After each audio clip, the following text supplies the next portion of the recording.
Hi, everybody.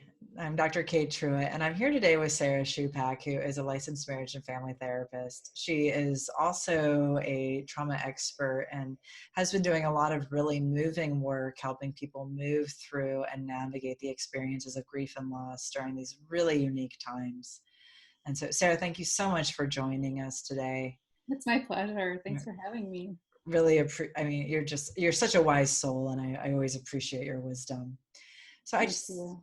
want to start with a really simple question. How are you, as somebody who really specializes in this space, Mhm. looking at and framing grief and loss during COVID-19? Yeah, it's such a important question and such a big question. I mean, there's so many components to grief and loss right now, and so I just even acknowledging that is a big question. Something that I've gotten kind of curious about, just on a real kind of personal and kind of practical level, is just how we are experiencing the grief and loss around some of the freedom to move and breathe freely. Yeah. I think of and needing to wear face masks now and needing to keep this social distance, whether staying at home or the 6 feet kind of parameters around us. This is a major loss in our ability to move and breathe freely. And I think we all are experiencing that on some levels, that major change and shift, and have feelings about that kind of deep down within us. Absolutely. And, one of the things I've been thinking a lot about is that loss and also how people are rebelling against the loss. Yeah. What we're seeing a lot of that right now, especially we're here in California. Hmm. And so I know a lot of the work that you do is focused on helping people connect to their inner story, their inner voice. Hmm. And what's showing up in your therapeutic space as you're working with people navigating, the very real loss of connection, hugs, Hmm. smiling at somebody on a walk, Right. and even the idea of people flooding the beaches because they're now open, or rebelliously saying I'm not going to wear a mask. Well, even that, like, I can have some compassion for Mhm. those that are rebelling or those that want to resist the change. I think that we all within us have different parts of ourselves that are responding differently to what's being asked of us. So there might be a real strong resistance and a strong fight that wants to say no, like, you're taking away some of my freedom or my ability to choose, and so I'm gonna fight that. So I think we all Mhm. have this fight response within us to a degree. And yet maybe what is not always so obvious to the external world is what's going on internally for us. These voices that are feeling maybe kind of silenced, or maybe there is a fight kind of going on internally with us that's not having language for it, or not kind of getting acknowledged, because maybe we're just so stressed out about everything, or maybe we're just so Fair. worried and our lives have turned upside down. So these inner stories haven't been able to be acknowledged or felt or even seen. Mm. Yeah, one of the things you just said that really jumped out at me was this idea of this inner no that might be getting silenced. And Hmm. as a neuroscientist, one of the things I know is when we turn down the volume on any data point that our brain or our body is giving us, the way I like to look at it is it comes screaming out of the woodwork. It's going to make sure we hear it. Right. And so I feel like this is one of those moments where being in relationship with our inner no, or whatever that message is really important. Do you have any tips on how people can be in that relationship with the loss, the grief, the no, you can't take my right away from me space? Yeah, well, again, I just think it is so important to first acknowledge it. Some of our core needs are to be seen, heard, and felt, and just kind of held space for. And so I think that when we can start to turn towards ourselves, and just, instead of maybe some of our natural self-talk of, like, just get over it, like, move on, like, we don't have time for that. Doesn't work. Right, like, just get to work, acknowledging some of that, but also acknowledging this no, whether it's a loud no or a soft no. Sometimes there's a soft no that really just needs to know it's safe to be able to express itself.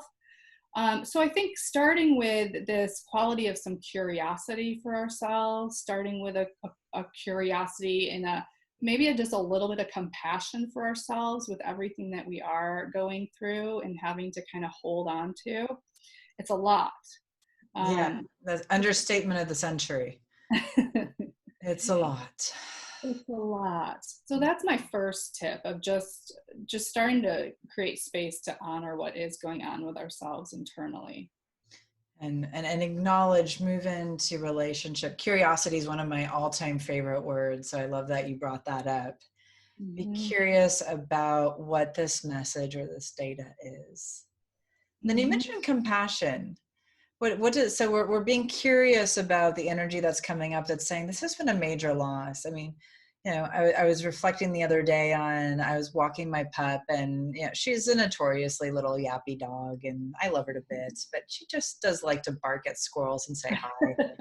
And one of my neighbors, we would always exchange a smile, going like, yeah, she's half dachshund, so that's how she rolls. Right. But I couldn't share that same exchange because I had a face mask on. Mm-hmm. And I felt a heaviness in my chest of, how do I even share with the world these little human moments that of the infamous yappy small dog? Right. So we can be curious about it, but then what do we do with the loss? And I think compassion's so huge. I'd love to pick your mind on how we move into compassion with that. And it does take, it takes a little bit of kind of unraveling a little bit, allowing some space to let some of the compassion come in. Sometimes we're naturally kind of designed to kind of fight off even some of the compassion, like, no, I Yeah. don't deserve it. It's not, other people are suffering more than me. Why does this even matter? But it really does matter. Every part of us matters and really needs some acknowledgement and attention. And so when we can just send some compassionate awareness, some compassionate energy our ways, it often helps to slow and calm down our whole body, our nervous system. It's just like when a caregiver reaches out to maybe a crying baby, just needing some soothing and touch. That compassionate touch is just enough to start to calm us down, Yeah. so that inner voice, that inner need can just start to relax and settle. Yeah. And be heard, as you were saying, not heard and not seen. Something I'm trying to make go viral is what I call the hug hack. Mhm. And, Love it. because we can't hug right now.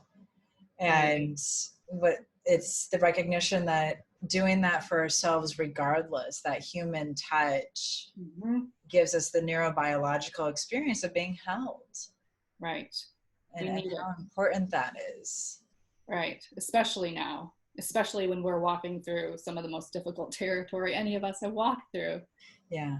We need that touch even more than ever right now. So what I'm hearing is, loss and grief is normal right now. And I think, and I don't know if you'd agree with this, Sarah, but, when I think about loss and grief, even in my own life story, I've looked at that in regards to these really big, what we call big T traumas. Mm-hmm.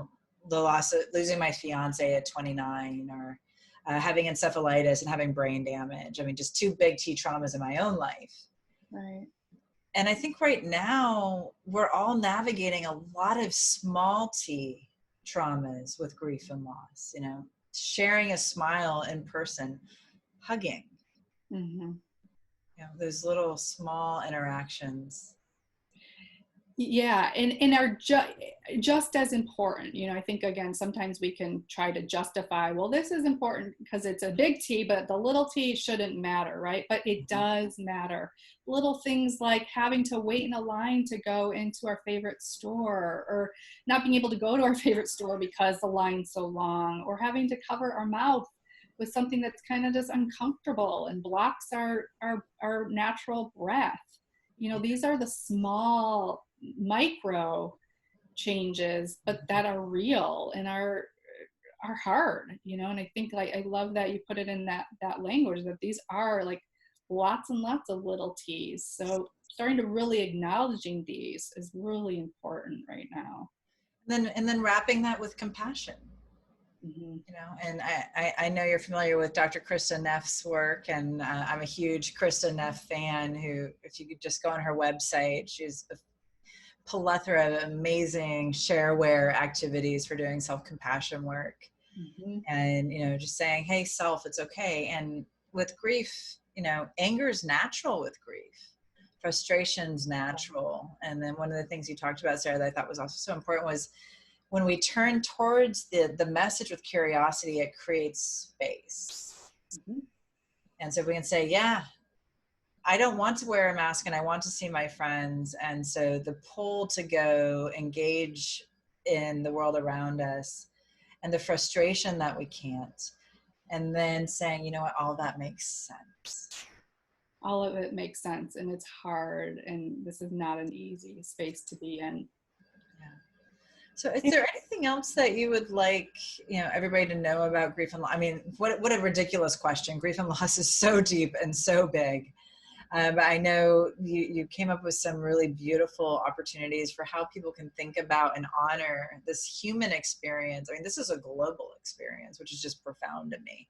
It really is. Any other recommendations that you have?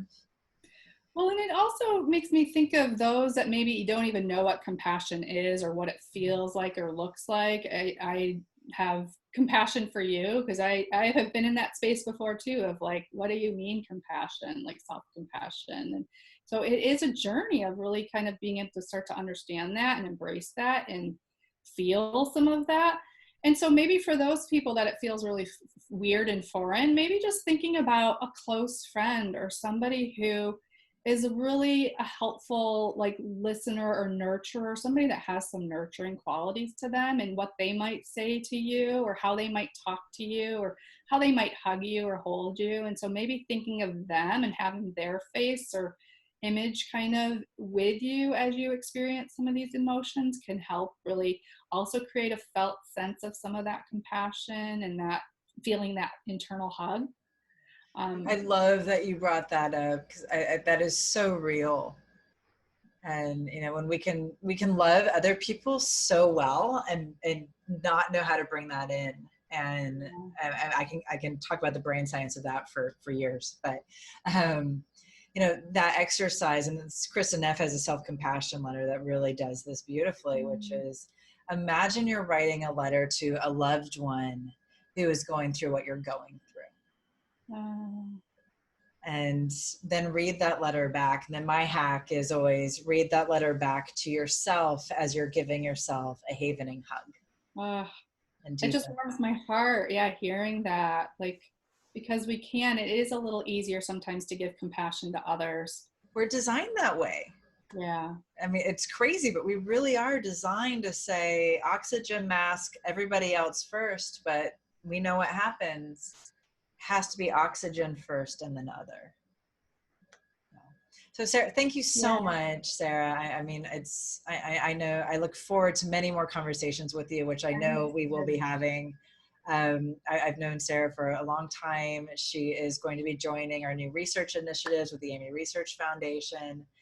And she's just an incredible human being. I've linked her information here in the show notes. And if you're looking to go a little deeper in your trauma work, she's trained in havening and brain spotting, also in internal family systems. And the way she brings all of that together to bring an internal sense of love and agency is, I mean, it's artistry. Oh, wow. Thank you, Kate. It's a pleasure spending some time with you today. I love it. I look forward to more conversations and just really want to send some blessings and compassion out to our community around us. We all need it for others and for self. Exactly. So thank you, Sarah. We'll talk again soon. Okay, sounds good. Bye.